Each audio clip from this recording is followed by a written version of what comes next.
When Tennessee went to bed tonight against South Carolina, they did something not much of the college football world has noticed right now, unless you live in Tuscaloosa.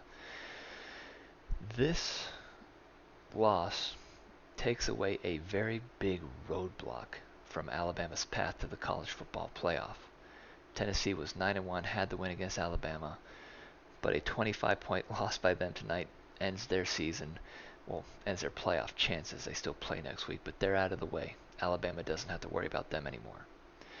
You got LSU, who's going to move up to number 5 this next week. I'm sure they are.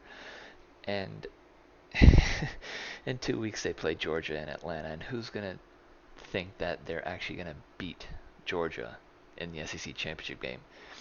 LSU fans, sure, but anybody else who watches college football and doesn't live in Baton Rouge understands that Georgia's probably going to take them and take them quick. So LSU is gone. That leaves USC and Alabama on the outside looking in. You want a 2-loss Alabama or do you want a 1-loss USC? If USC makes it, they didn't even look that good today against UCLA. I'm still taking Alabama because they lost 2 games, but it was by a combined total of 4 points, and it was on the road both times.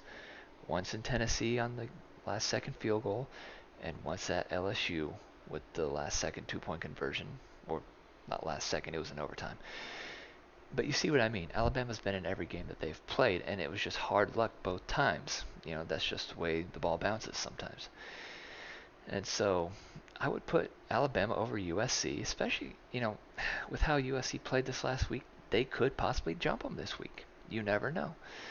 That's why we got to wait to Tuesday to find out. But you also know at the same time Ohio State and Michigan play next week, and one of them's going down. And with the strength of schedule, it's not looking good for the loser unless they keep it really, really close. I don't see that happening. I think OSU runs away with that one. So now we're looking at TCU. They're not a given either. They almost got beat by Baylor today. The last second field goal saved their season so far. So now we're looking at what path Alabama has. I think, Alabama's heavily reliant on the SEC East these last few weeks, and I think SEC East is going to come through for them. They're going to wipe those 2 teams that beat them out from in front of them, and now you're thinking, oh, USC's in the way.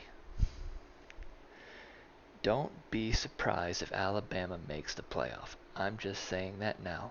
And they're not going to put them at number 4 because I think if Georgia, wins the SEC, then you're looking at a potential national championship rematch. And I think they would rather put Alabama at number 3 to face Michigan or Ohio State and leave, TCU at 4, USC at 4,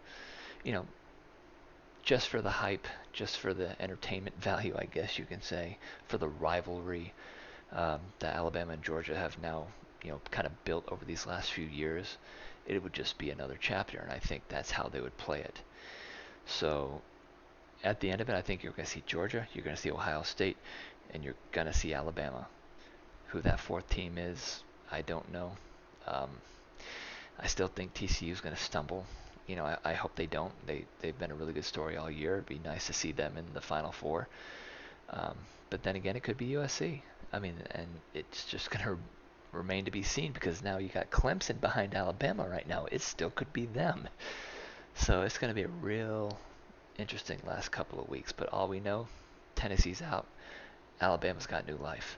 And one thing that the college football world probably doesn't want to see is an Alabama team that feels that they have new life, because I think that's going to be the most dangerous team heading into the playoff if they make it.